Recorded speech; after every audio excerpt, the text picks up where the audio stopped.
Hey, Kelly. Hi, how are you? Good. I just wondered if do a sound test. Yep, we can hear you loud and clear. All right, you too. Thank you.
Hey, Rosalind, you want to throw some language out there and see if we can hear you?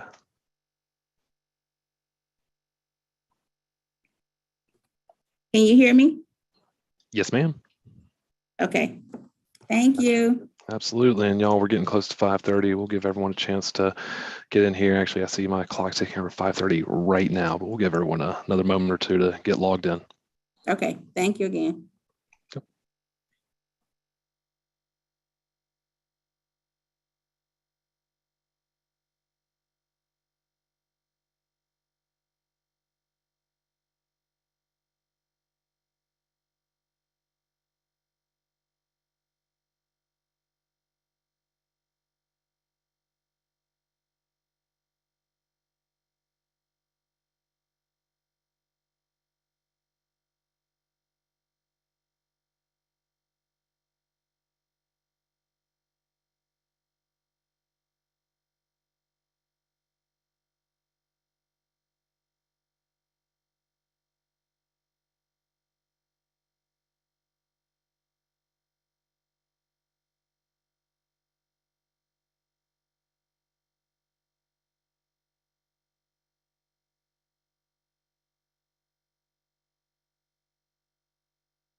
All right, y'all. We're about a minute past 5:30 here, so we'll go ahead and get started and welcome anyone else on as they come. But I appreciate y'all joining us for the May Transportation Penny Advisory Committee meeting. Thank you all for being here.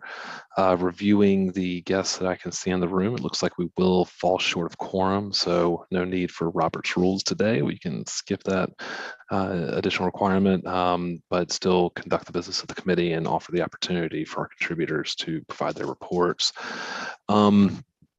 With that, we can go ahead and jump into it. Actually, I'm just checking these folks who have logged on here to see if that gets us to a quorum, and not quite. Okay.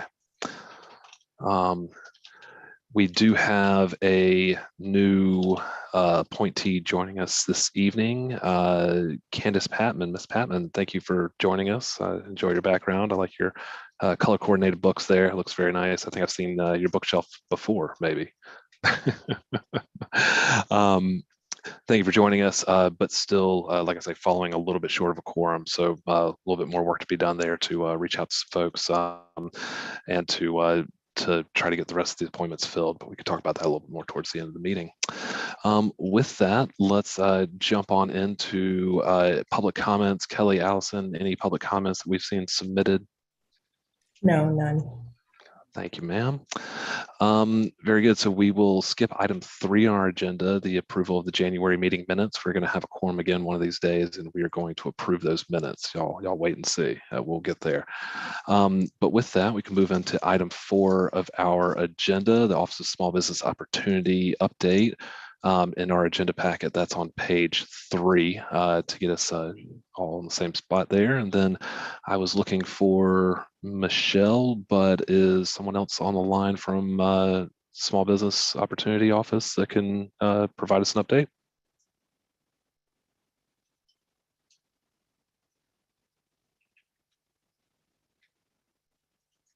I'm Anyone else? actually not seeing anyone from OSPO. Gotcha. Well, why don't we table item 4 and move on into item 5 and check in with Mr. Maloney and Ms. Steele to see what's been going on with the transportation program.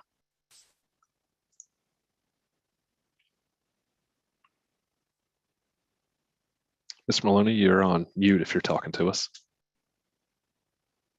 Oh, that was a really good joke you missed. Sorry. Oh my goodness. What do you think you can still recreate it? Do you No, think the you can, mood. oh yeah, it's just I understand. wrong. It's just It's all wrong. about comedic timing. But we appreciate going first today. That's great. Good.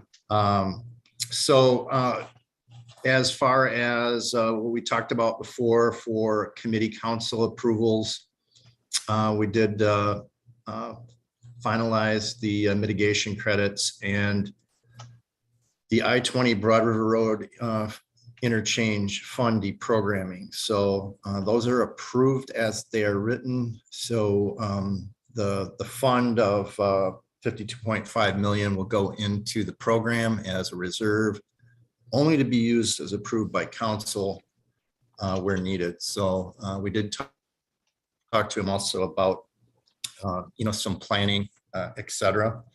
And in the short term, I am a little concerned with bid prices I'm seeing. So most of that's been non-penny. So we're looking to see some penny bid prices to compare that to, but Public Works has been seeing some large price increases in unit prices.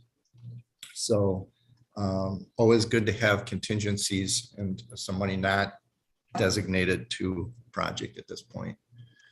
So would it be okay if we pause on this item? I don't think that we got a chance to talk about this at the last meeting. It popped up on ad hoc. I was a little bit surprised to see it, but understand that these things can come up.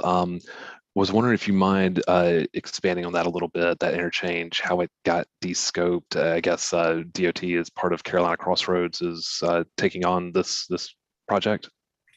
Yeah, and I'm not sure what their funding amount is. It's in the, billions of dollars or $1 billion. So it's covering all that. So it's not that, we had just, changed there, but, they had the projects that I've seen, and we had some neighborhood kind of issues in that Broad River corridor just south of I-20, and we were looking at some changes that had been proposed by the neighborhood. Mm-hmm. And when I did that, I was able to garner some plans from the DOT through our engineering division, and they're pretty far along on they're maybe still preliminary plans, but what they're doing with the interchange and the roads, so they're under design.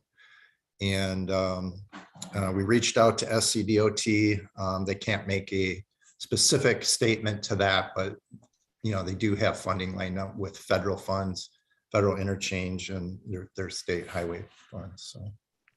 So it was deprogramming, not eliminating a project, if you will. So they understand that a lot of the funds that that we have for the widenings and the intersections, those are, even a lot of the sidewalks are SCDOT roads. And so it's always good to make sure we have reserve funds to cover the unknowns. And so will those reserve funds be reflected in reports going forward so that we can monitor when that's been utilized and when we're dipping into that contingency? Yeah, on the you won't see it on this month's report, but I just edited our financial report that you do see. And where it does say that, we'll find the correct spot to put it, but it's the I-20 interchange is obviously under roadways as one of the last projects. And next month, we'll be going into ad hoc to talk about the administrative fund that's listed as $32.1 million, and also putting that into a reserve fund. Okay. So, I'd like to dig into that a little bit further too. But Ms. Eva, I see you have a question. Yes, thank you. Good evening, Mr. Maloney. good evening. Just a question from last month on the South Fork Ventures. Exactly where is that located? It was out of county. I do not have the briefing document on that, but that was sort of out of county, and somebody using our mitigation bank to provide wetland mitigation. Oh, out of county? Yes. Development was going to be in York County, I believe. Yeah, and that's fine. We have a roughly $16 million investment that these purchases help fund, and it's paying back that debt. Oh, okay. All right. Thank you. So yeah, just the mitigation bank had to question that. The mitigation bank, at one time, we didn't have one in county. So we were spending money out of county to mitigate projects like penny projects. And the county had decided to invest in this area to create and improve wetlands. So whether there weren't wetlands or there already were, we have to keep track of that, but they enhanced the wetlands, and they're able to use those as a bank after they were certified by the state. And having done that, now we have a reserve of those to use for the penny, but we also would like to sell the excess amount to return that money to the penny for projects. Okay. All right. Thank you. Very good. And I forgot to mention before we jumped into this that we are now on page 11 of the agenda packet, and that's where we're going over our committee council approvals from the last meeting. And so that mitigation sale, and then the Broad River Interchange Fund deprogramming.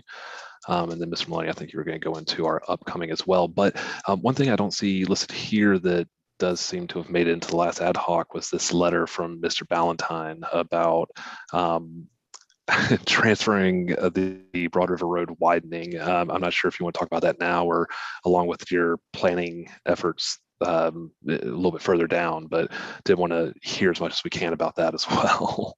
Sure, we can hit that now, and just remind me if I start to talk about it again further down. But we're staff, and we're charged with doing the best we can, with our staff. And we had originally had a schedule come from our OET on Broad River Road widening of about 50 months of design time to get to construction. And, that obviously made its way around. And a lot of people said, man, that's a long time. That's over 4 years. When you look at that corridor, though, there's a lot of, it's going to be widened to 5 lanes down it. So there's property acquisition on both sides of the road for most of the length, if not all. And those plans are being prepared right now, and have a ways to go to get to DOT as far as right-of-way drawings. They're just waiting to get the actual 30% plans. But we have seen them and know what the impact is. We asked our OET to go back, and our project manager, Jeff McNesby, looking at that critical path of how we can get it cut down. And he came down to 33 months.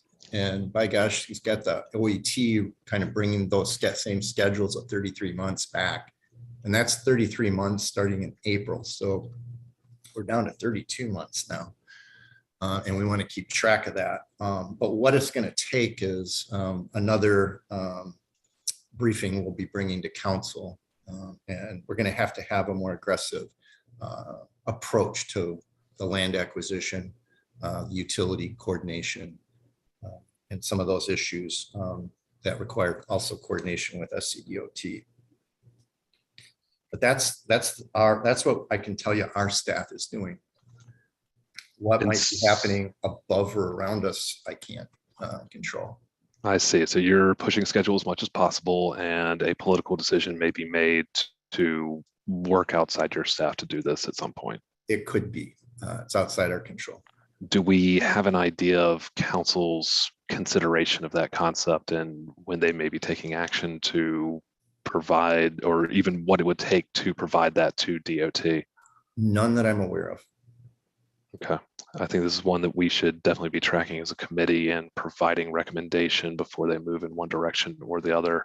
We'll continue to monitor and seek y'all's advice, Mr. Maloney, as we consider whether or not that seems like the prudent move. It certainly strikes me as, an opportunity to, shift the risk over to DOT rather than Richland County, especially with escalating prices, to give us an opportunity to, send them $30 million and say, hey, bring us back 5 lanes of road to the termini we asked for and see how that goes. But I understand it may not be that simple. Yeah, if the penny is the only funding source, that would be a concern as to how that might affect the limits of the project or something else. And certainly the Hardscrabble Road project, the penny is only a part of the funding mechanism there. They're managing that one. I think one other's coming up, but yeah, it does. I understand those. That definitely been our thoughts too. Okay. Very good. I'll get out your hair to talk about the upcoming items. Yeah, well, we're excited to see the Garners Ferry Harmon Intersection construction award getting to committee on May 24th. The award was made, unfortunately, kind of between deadlines to get documents in, but that'll be awarded. So the council meeting would be early June. I haven't looked at the date, but it'll be the first Tuesday available. Then we have the again, that administrative fund, really to redesignate it. It's a little different than the project that we just talked about, deprogramming. This is taking something that had been, set aside in the budget as a referendum item and based on Department of Revenue rules and regulations for use to get those so they're tethered to the projects. It's really just kind of reallocating that. Some of those funds were spent in the past, which again is different than the interchange project.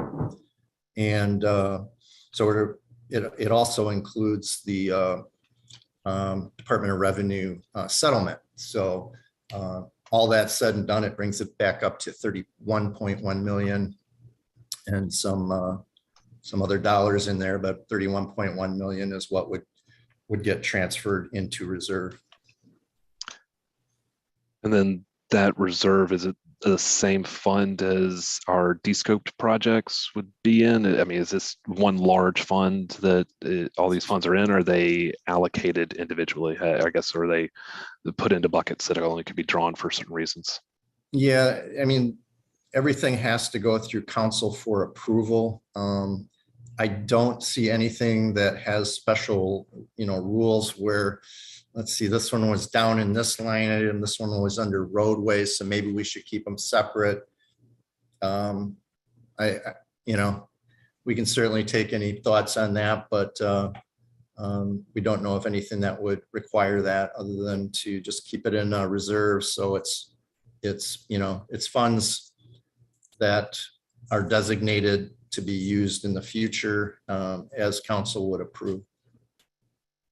Understood.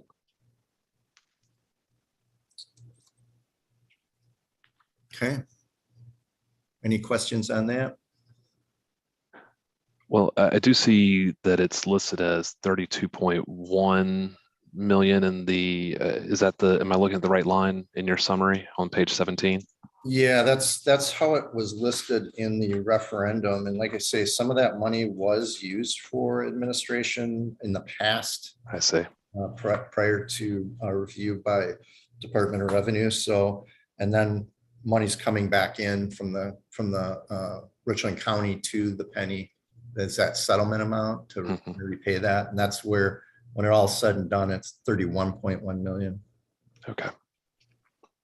All right, we'll keep an eye on that next month and see how it changes. Okay. Yeah, that briefing document is all set, and sounds like we're going to get on that committee meeting. So looking forward to it.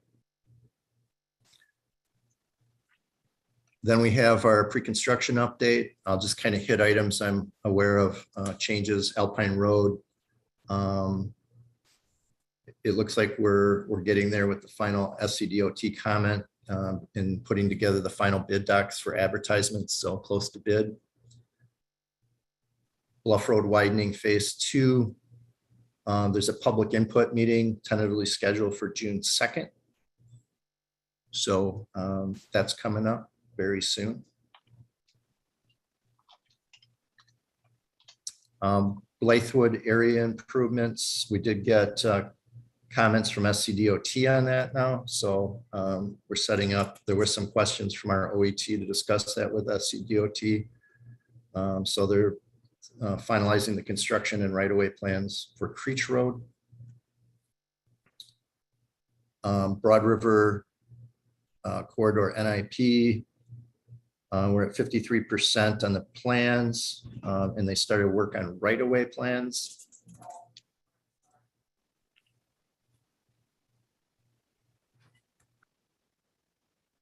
Meeting.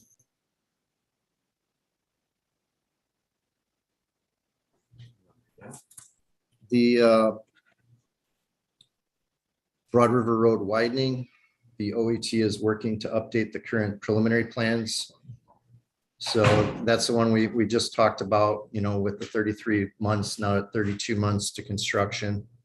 So the other thing with it being on a pause, you know, we're updating the preliminaries that need to go in to the 2021 standards. Bull and Elmwood, we're just getting a date from our procurement department to advertise so that we have our bid date, and that will be ready to bid. That's an update. And then an update on Crane Creek Greenway.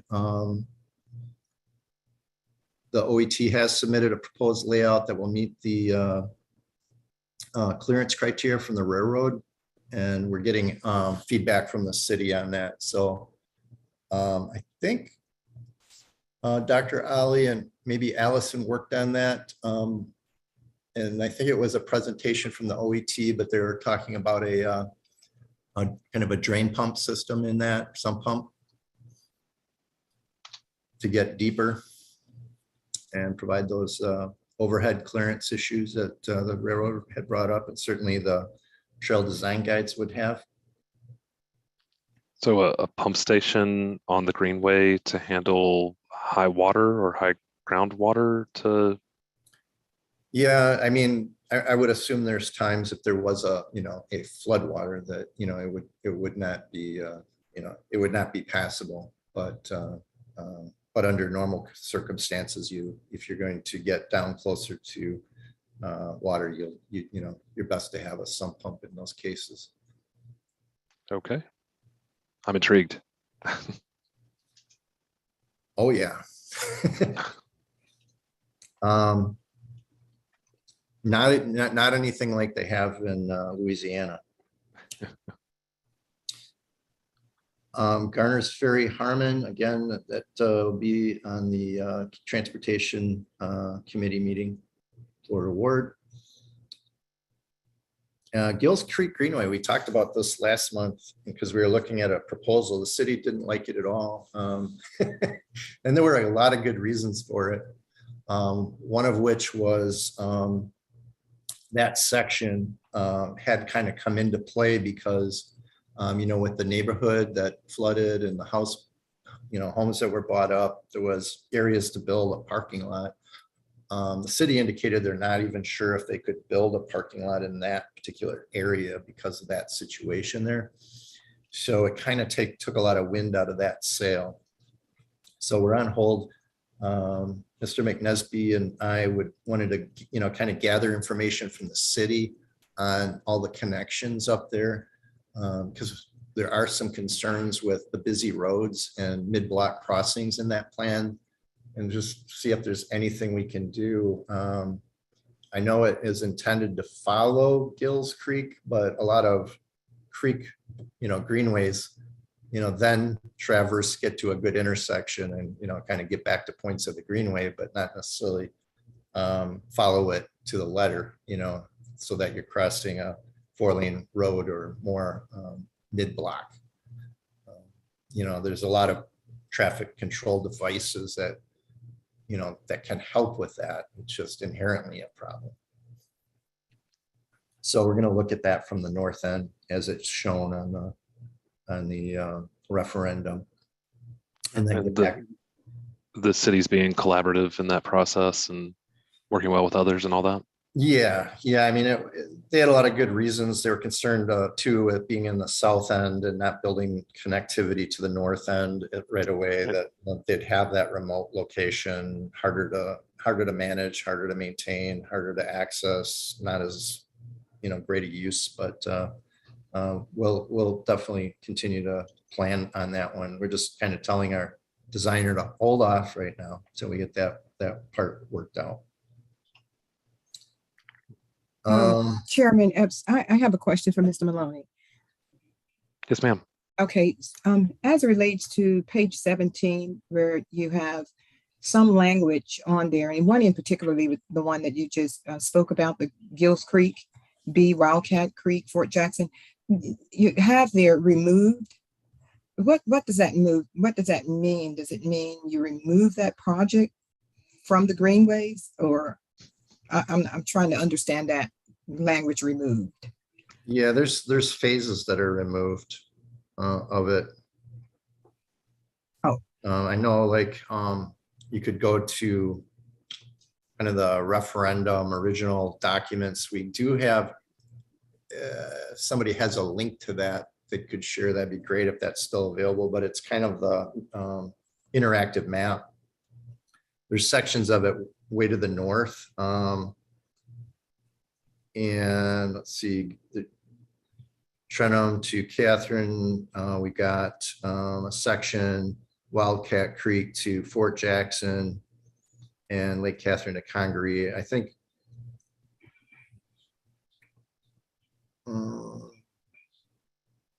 So is it removed once that phase is completed? That's when it's those were removed. Those were removed by action. So it's not completed, and they removed those sections for a number of reasons, maybe including funding. Does anybody, Allison, you have any input on that? Yeah, so that's really it. Some areas were just not buildable, and then there were funding issues. So this actually took place when the PDT was here. They took a proposal to council and had them approve a good many changes to our greenways. You'll see there were 3 or 4 of them that had 3 sections. So what they did is they took funding from 2 sections that were not viable and canceled those sections and shifted that funding to the prime section that is a viable section that we could complete with the available funding. There were 2 greenways that were canceled and their funding was shifted. I believe this was approved in end of 2018, beginning of 2019 timeframe.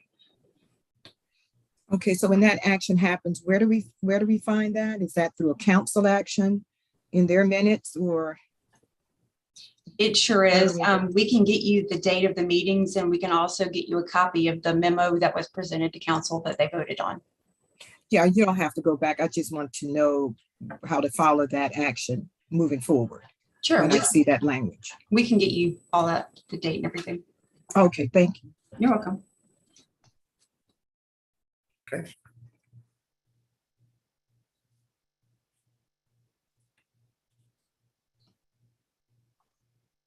Okay, I was just going to get into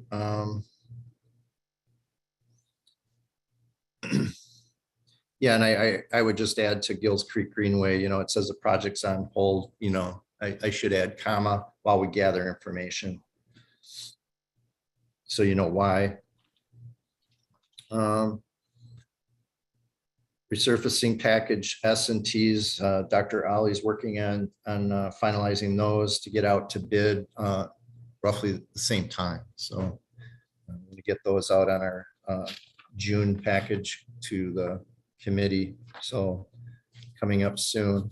And I know he's going through estimating on that right now. Screaming Eagle Percival intersection will be going to construction very soon. It's been submitted to procurement for advertising, so they're getting him a bid date. And then we're looking for an exception. I'm on page 13, Smith Rocky Branch Greenway. And that's to allow pressure treated lumber to be used in place of composite material on the and in place of aluminum handrails on that project. That is mostly a cost control. So we applied to the city for that. Sunset Drive has moved a little bit further. The OET has submitted final plans to SCDOT. So once we have SCDOT concurrence, we'll be there. The acquisition happened last month, so that's in good shape to get constructed. And then we're on to construction. Dirt Road Package M has begun. And I get regular calls on Bowstring Road to see how we're doing.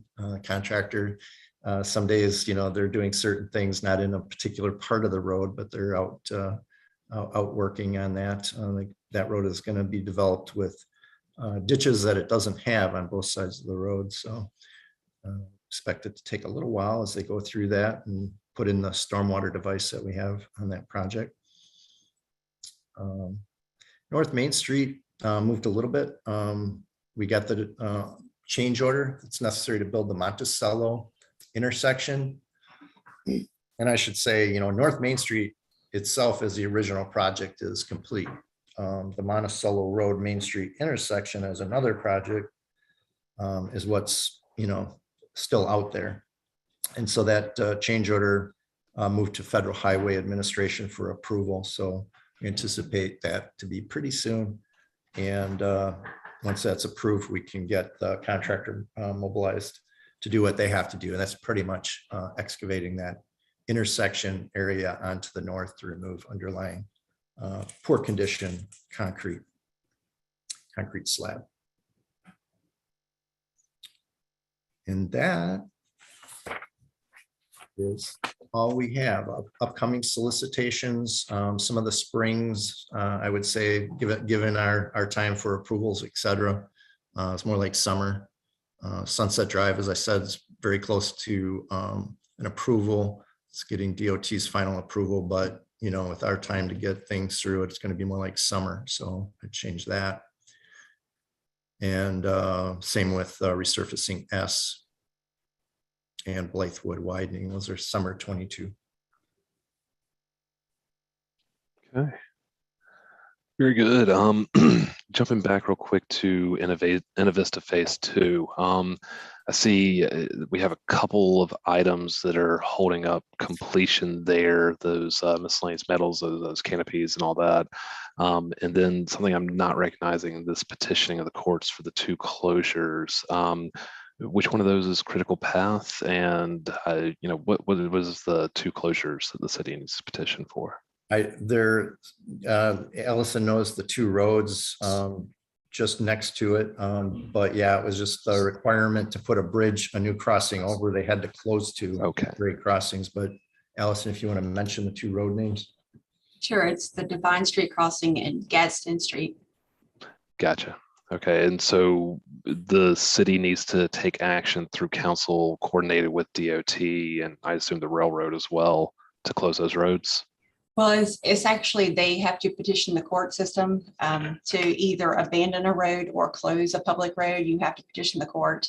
And what they do is they will send the request out usually to local county DOT and municipalities to see if there's any objection They'll look at it from a public works standpoint and EMS response time. Is it going to cause issues with ambulances, things like that? And they'll allow all this input. They'll also post it to the public to allow the public any comments for or against, and then the court will make the final decision as to whether or not we are allowed to close these roads. Interesting. Timeline for that process, is it the 4 to 6 months that we have shown in the schedule to get to November? Is that the critical path, or? We are hoping it's around the same time frame, but with COVID hitting, that really clogged up the system and backed up when they closed the courts, and it just put everything on hold for a while. And now they're trying to play catch up with everything that came before this petition. So I really cannot give you a good time frame. Understood. We'll ask again next time. Allison, Yes. hi, just to follow up, will you please check on the action, the status of Dirt Road, Calvin Mays? Just let me know where we are with it. Still seems to just be a little stagnant, but if you'll check on it, I'll appreciate it. Sure.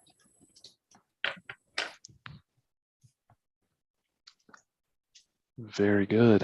Any other questions for Mr. Maloney or Ms. Steele regarding the transportation programs update? All right, seeing none, thank y'all both very much for the thorough update. Always appreciate it. I will take a step backwards to item 4 on our agenda and welcome, I believe I saw Ms. Michelle signing on a moment ago. Yes, Ms. Rosenthal, how are you today? Hi, Mr. Upton. I'm doing great. How's everyone?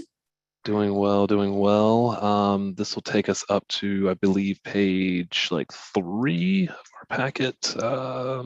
Yes, page 3 is where we'll catch our update from the Office of Small Business Opportunities. I'll turn it over to you. Thank you.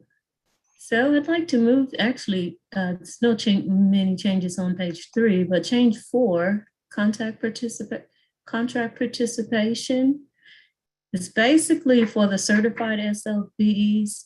There's not much movement in that department, only the certified persons who are everyone else that's in the systems that's not certified with SLBs and the much larger projects. So there's not much movement. Only a small amount of movement in that respect. On page, I'm moving to page 6 for the certified SLBE status. So we have 5 pending that are not in the directory, and we're waiting for them to complete their applications. We have 13 renewing, and we're working on those. They're renewing within less than 3 months. But we did certify a couple of more. We went from 115 to 118. So we're happy for that. I also like to point out on page 7, I'd like to point out under project names, the Blythewood Road widening is like the 3rd one up from the first part of the, just above Public Works. So our goal that was set on that project is actually 13% and not 15%. So we'd like to make that correction known. And going to page 7. Oh, that is page 7. I'm sorry. I'm just looking at my notes here. We're moving down to page 9, workshops, internal administrative workshops. So the last workshop we conducted, which was April the 21st, we had approximately 90 participants. The May 19th Lunch and Learn, we have over 172 participants already registered, and that is a virtual event. And that will be this Thursday. And we also have a workshop that will be an in-person workshop on May the 21st. We have approximately 20 people that signed up for that so far. And that is it for the relative changes for our department. you have any questions for me? Not so much question as much as a statement. I am thrilled to hear that y'all are getting this great participation for your workshops, and clearly y'all are bringing something to the table, because I imagine that these are the same folks who are attending a lot of these workshops. And so I'm thrilled to hear that y'all are continuing to offer this and it's being well attended. Thank you. Absolutely. Any other questions, comments, or otherwise for the Office of Small Business Opportunity before we move on? All right, Ms. Rosenthal, I appreciate the update very much. You're welcome, sir. All right. With that, I want to move into item 6, our comment program update.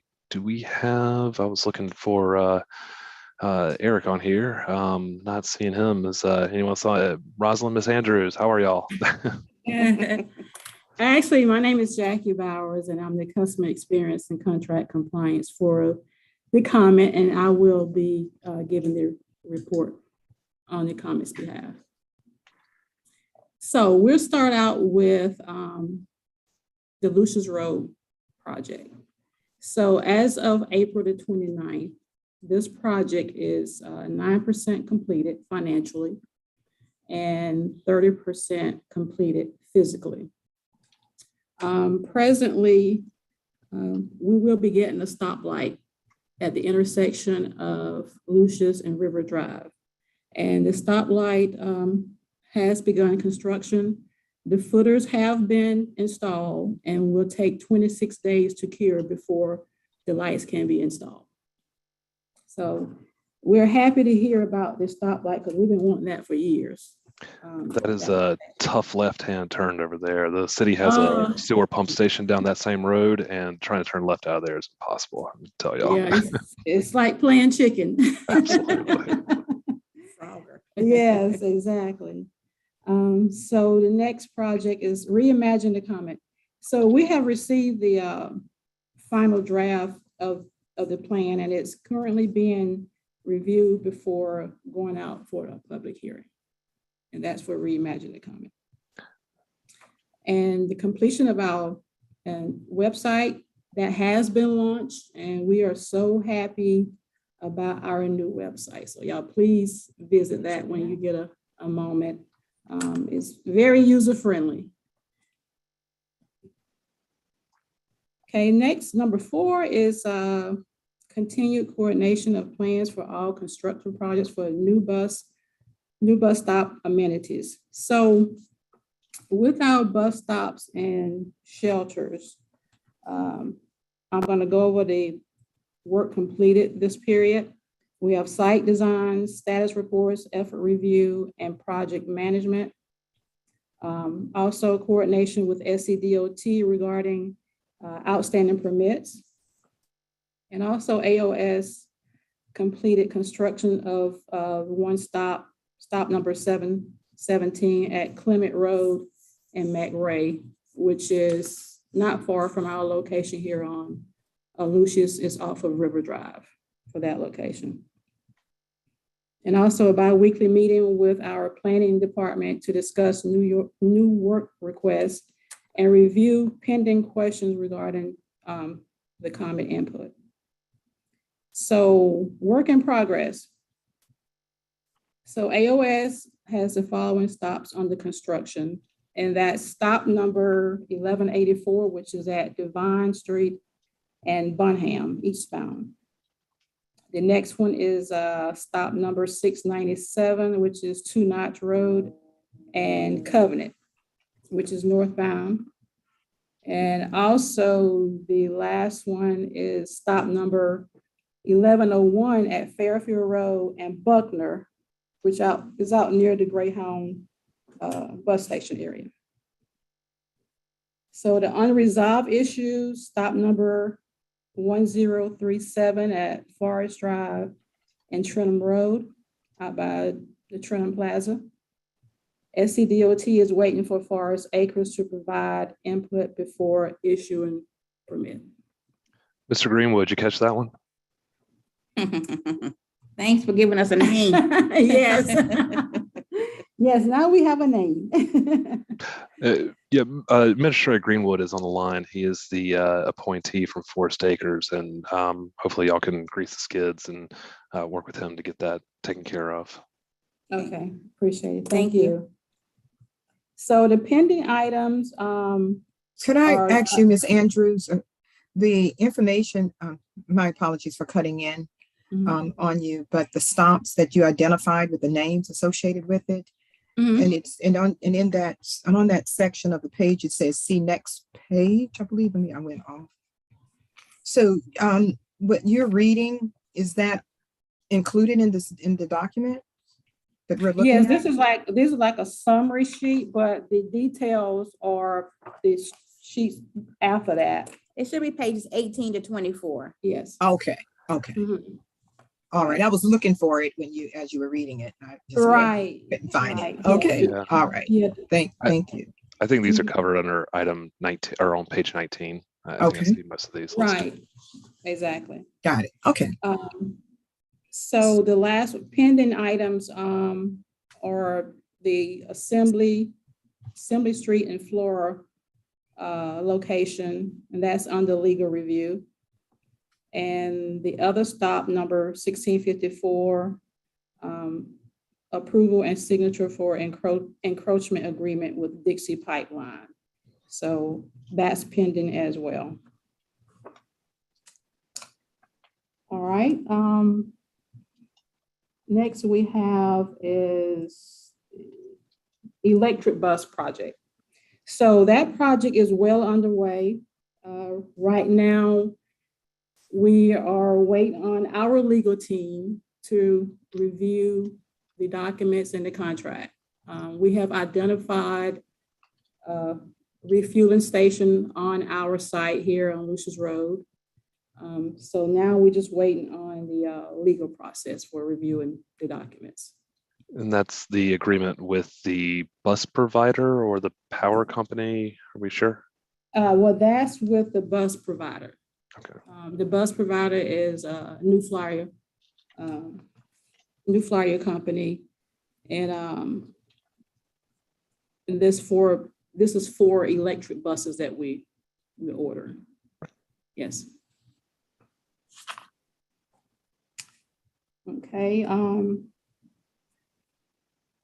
Next, we have our ridership report.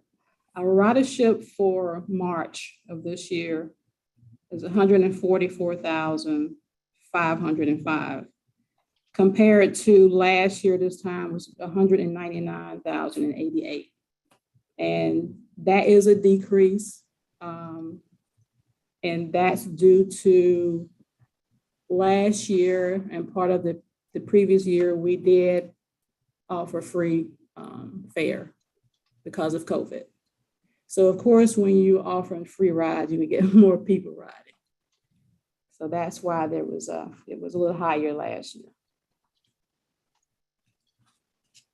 Okay, also included in our package is our financial data. And I would like to give an update on the DBE numbers. What's in the package is showing the DBE summary is July 1, 2020 through, I think it was February, but I do have an update through March of this year. So the vendors paid through March, the total is 31,054,910.58. That's what was paid. And then the other number is 7,909,477.58. So the DBE goal is 25%, and the actual goal that were achieved through March is 25.5. So we have exceeded the goal. And Very our good. apologies, I submitted the incorrect for February, but I just put the March one in the chat box for everybody. Okay. Thank you. I'll go ahead and download that. Okay. And so actually that completes my report. Unless anyone has any questions. Very good. Y'all got any? Yeah, I have a questions? question as it relates to ridership. Okay. What's the process in if there's a request to add more stops in a particular location? What is that process? To add additional Additional bus stops? Mhm. Yes, and that does happen occasionally. When someone requests an additional stop, it goes to our planning committee to review it. And of course, we have to see what the potential ridership would be, or actually the request. If there's a request, there's an area that really needs another bus stop. It's going to be several people calling, wanting a bus stop at that location.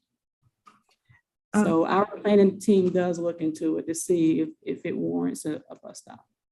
So do your planning team consider, because I believe you have something called like a reflex route where you call to schedule a pickup. If you see that that's a consistent or frequent request, do you Yeah. consider that to be proactive in saying, okay, with this particular call, this route is requested often. So do you then to take that into consideration to initiate the route as opposed to the residents having to call and request to add that route permanently? Yes. We take all that into consideration. Yes. Okay. All right. Thank you. Very good. And I imagine some of that routing, as well as the frequency of stops and all that is part of the Reimagine the Comet process. And Yes. very much looking forward to some of those next steps. Do y'all know kind of what we could expect on the calendar for it to roll out as? I think we've been a little delayed getting it out there. Are there multiple steps still between us and public input and opportunities to review the plan? No, it's not many more steps left. We just still waiting on a few more to see how many more, how much more feedback we're going to get. Because we want to gather as much as we can. And that feedback is coming from The public. board, from the public. Okay. Yes. And so it's Mhm. available now for review and public comment? Yes. It is. And there's a public meeting coming up as well? No, we haven't scheduled a public meeting yet. Okay, so there will be public meetings before you close public comment then, correct? No, once we receive the public comments and that's been finalized, then we will schedule the public, the meeting. So the public meeting then is more informational than it is an opportunity to provide feedback. It's both. It's both. Yeah, it's both. Okay, so if that plan is available, I should be able to find it on your new and improved webpage? It should be on the web. I think it's on the website. Okay. Yeah, I think it's on the website from what I remember. Okay, I'll try to track that down to make sure that we have an opportunity to review that and provide public comment because we'd hate to miss the chance. Exactly. All right. Exactly. And John, will you share that with the committee once you find that information? I sure will. Okay, thank you. All right. John, I see you got your hand up there. Yeah, I hate to be the one to ask this question again, but my concern is with all this expansion and changes and everything that's going on, where are you financially to support this? I mean, are you running constant deficits that you have to have money keep coming in?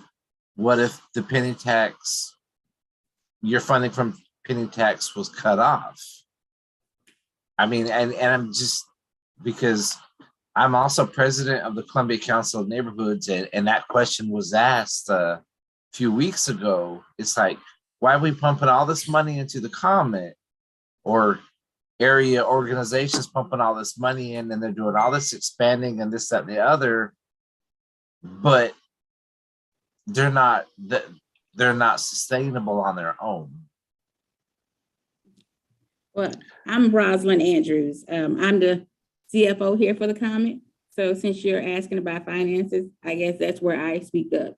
And to address your concern, we have several reserve. We are looking forward to the future. So as you know, the referendum gave us a little over $300 million or 22 years, whichever comes first. So and that money is based off of sales tax. So we collect money off of sales tax. So unfortunately, well, fortunate, but unfortunate, like people are spending now, which is a good thing. So we're collecting a little faster, a little more aggressive than we anticipated. So we are looking at the point that, hey, this money may be collected faster than we anticipate. So with the money as it comes in, if you look at the condensed statement of financial, you'll see that I don't know the page number it is, but maybe so, yeah. So it's in there. I can at the bottom lets you know we have some reserve funds put to the side to help us go into the next years until, you know, if the penny runs out faster, until we can get back on the ballot again to say, hey, let's extend the penny funding. So, John sent the reimagine the comment to everyone. So yeah, we are looking for it, and as you say, we have our I guess mechanism in place to help us sustain if the penny tax runs out sooner than the 22 years, and before we can get back on the ballot to ask possibly for a new penny tax referendum. I got you. It's, you know, I'm fine with it, but you know, I had multiple people like say, well, you're on there, you need to ask this. I was like, so yeah, I asked, I did my thing. So did I answer your question well yes, enough? ma'am. Yes, ma'am. Sure. I say, hey, if you have any questions going forward and it's beyond this meeting, feel free to pick up the phone and call me. I'm here to answer anyone's question. We're all about transparency. Our financials or the packets are always posted on our website. But again, if you explain to them, those reserve funds we have put to the side are to help us get over the hurdle after the penny is over. Gotcha. So Thank you. Since you're on both sides, we're looking for your support when the time comes to, you know. Hey, well, you know. Thank you. Thank you. Yeah, and you know, I think key to that is understanding that the public bus system is a public service and not a business, and needs to be treated as such, that it offers benefits beyond just the riders, and we need to encourage that public transit to be available for as long as possible. And I think we understand that we can't continue to offer the level of service that we are without some kind of funding from the tax base beyond just revenue from grants and rider fares. And so we need to continue to make sure that those funding sources are available into the future after the penny. Right. And one of the things, I think the gentleman's name was John, I'm not sure, when he was just speaking, I mentioned you asking, yeah, we do get a lot of grant funding as well as the penny tax funding. So where, like say the Lucius Road Super Stop or the buses, we apply for grants to do that. And for the match money, we use most of the time the local funds to do that. Gotcha. And we did name all the bald men on this call John to make it a little bit easier to identify us here. So very good. Y'all have any other questions for the comment? And y'all right, I did go ahead and post the link to the Reimagine the Comment webpage in the chat. It is comprehensive. It gives us a nice breakdown of the coverage versus ridership concept, which I think is the key to really figuring out which one will be which. Has the board made a recommendation on which concept they want to move forward with? No, not yet. Okay, so that'll be part of those next steps once they collect some of this information. So at the bottom, I do see there's an opportunity to take a survey and to sign up for, I guess, an email list to get some further updates as they come. Is that right? Yes. Awesome. Very good. And one final comment. I know that there's I guess it's a public meeting scheduled in the Lower Richland area on the 23rd at the Adult Activity Center. I believe it's at 6 or 6:30. I don't have my notes right before me there, but so that would primarily, that meeting would be focused on the Lower Richland area and really speak about the routes, your primary routes and any flex routes, and provide all of that good information on Monday. Yes, exactly. Okay, and then there would be an opportunity for a Q&A session Yes, it will. with that. Yes. Wonderful. Okay, well, I Yeah. look forward to seeing you all there if you're there. Yeah, we've been getting calls about the Lower Richland area. Okay. Yes. Wonderful. I'm glad to hear the comment will be there and that we'll have a TPAC delegate there too, it sounds like. Most definitely. Very good. Most definitely. All right, y'all got anything else to talk about with the comment today? All right, hearing none, we'll move into our other business here. So our next scheduled meeting is June 20th. I would love to try and have that meeting in person with an option for virtual. Kelly, Allison, Mr. Maloney, I think logged off here. Does that seem like that's going to be feasible to have an in-person meeting and to be able to do that over at County Square? I'm sorry, I'm not in Greenville, over at the county offices. Yeah, we can certainly check into that, make sure we have space. It looks like, what, 15 or so? I think, yeah, we'd do well to get a dozen in the room, especially if we offer a virtual option. Okay. Have you done that in OSBO conference room before, or was that up in council? It was the council conference room on the 3rd floor, I believe. The fourth floor, fourth floor conference 4th room. floor. Okay. Okay, yeah, we'll get something reserved. We're in good shape now and excited about the change in ordinance. Very good. We'd love to take advantage to the extent we can, but again, do still want to offer the opportunity for folks to join virtually if that's necessary to facilitate. So all the options, that sounds great. That'll be June 20th is our next meeting. TPAC membership update. I updated y'all to start the call with Ms. Patman joining the group. And so thank you and welcome. By about midway of the meeting, we got very, very close to having a quorum. So we're going to work on that for next time. We're almost there. We're going to approve those January meeting minutes. We're going to record new ones. We're going to do the rest of it. With that, also, Kelly, last time I mentioned that we didn't have the agenda posted online. It was very much posted this time. So thank you very much for taking care of that for the last meeting and for this meeting. Thank you, ma'am. No problem. Awesome, y'all. Well, I'd like to open the floor for any other questions, comments, concerns, or otherwise that y'all may want to communicate at this point. Otherwise, we will move to adjournment. All right, seeing none. Thank y'all all very much. Have a wonderful month. Get ready for summer. It's gonna be hot out there. We'll talk to y'all next month. All Have a right, good evening. goodbye. Thank you. Bye. Bye-bye. Later, y'all.